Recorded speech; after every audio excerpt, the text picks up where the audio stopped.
பரிகார ஸ்தலங்கள் பகுதியிலே நாம் தமிழ் புத்தாண்டு துன்முக்கி வருஷம் எப்படி இருக்கும் என்பதை பற்றி பார்த்து கொண்டிருக்கிறோம். இன்றைய தினம் 11வது நாள். 11வது ராசியான கும்ப ராசிக்கு இந்த தமிழ் புது வருஷம் எப்படி இருக்கும் என்பதை பார்க்கிறோம். இப்பொழுது இந்த தமிழ் வருட பிறப்பு மிக அற்புதமான ஒரு நேரத்திலே நிகழ்ந்திருக்கிறது. வியாழக்கிழமை புனர்பூச நட்சத்திரம் இரண்டும் சேர்ந்த ஒரு நல்ல நேரத்திலே வருடம் பிறந்திருக்கிறது. ஆகவே இது ஒரு நல்ல வருடம். இந்த வருடம் இதற்கு முன்பு வந்தபோது 1956-57 பார்த்தாக்க நல்லா இருந்திருக்கு, நாடு செழிப்பாக இருந்திருக்கு. அருமையான வளர்ச்சி ஏற்படக்கூடிய ஒரு வருடமாக இந்த வருடம் இருக்கும். கும்பராசிக்கு வளர்ச்சி அப்படின்னா எல்லாத்துலேயுமே growth, financial growth, professional growth, ஸ்டேட்டஸில் growth எல்லாமே உயர்ந்துடும். 8ஆம் இடத்திற்கு குரு போகிறதாமே, அது ஏதாவது கெடுதல் பண்ணுமா? ராசியிலே கேதுவும் 7இல் ராகுவும் இருக்கிறதே, அது ஏதாவது தீமை செய்யுமா? இப்படியெல்லாம் சந்தேகங்கள் சிலருக்கு ஏற்படலாம்.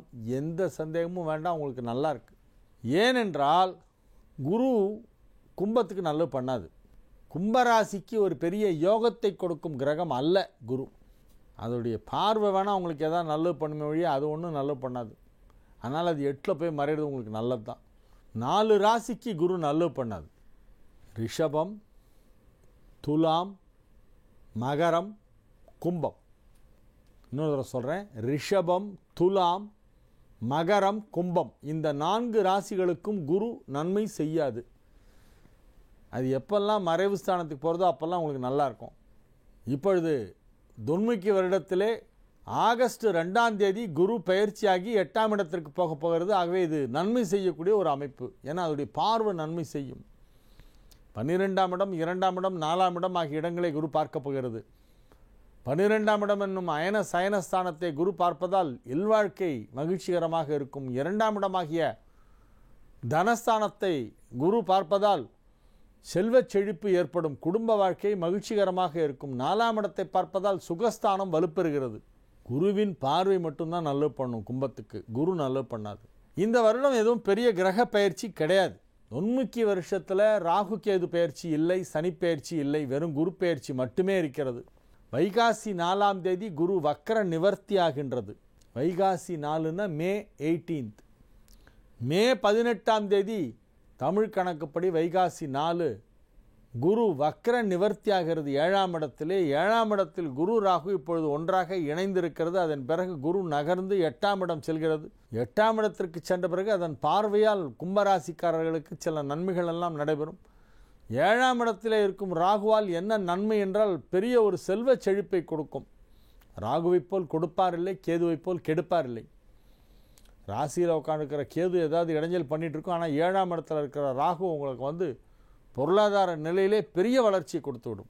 ராகு கொடுப்பது போல் பொருளாதார வளர்ச்சியை வேறு எந்த கிரகமும் கொடுக்க முடியாது.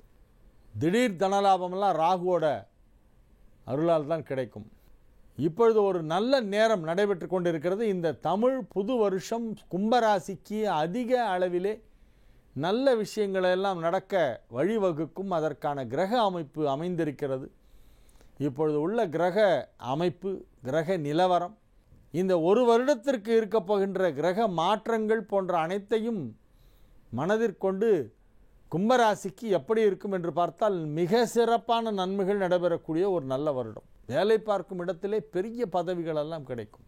நீங்கள் தனியார் துறையில் வேலை பார்த்தாலும் அல்லது அரசு துறைகளிலே வேலை பார்த்தாலும் சரி, மிகப்பெரிய பதவிகள் உங்களுக்கு கிடைக்கும். கௌரவ பதவிகள் தேடி வரும்.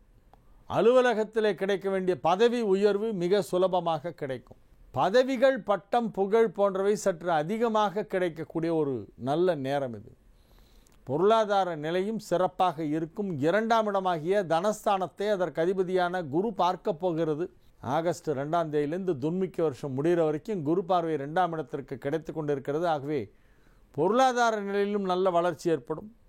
பதவி, பொருளாதாரம், ஆரோக்கியம் தான் கொஞ்சம் கேர்ஃபுல்லாக இருக்கணும். ஏன்னா கேது ராசியில் கிராஸ் பண்ணுறதுனால ஏதாவது சின்ன சின்ன இடையூறுகளை ஏற்படுத்தும்.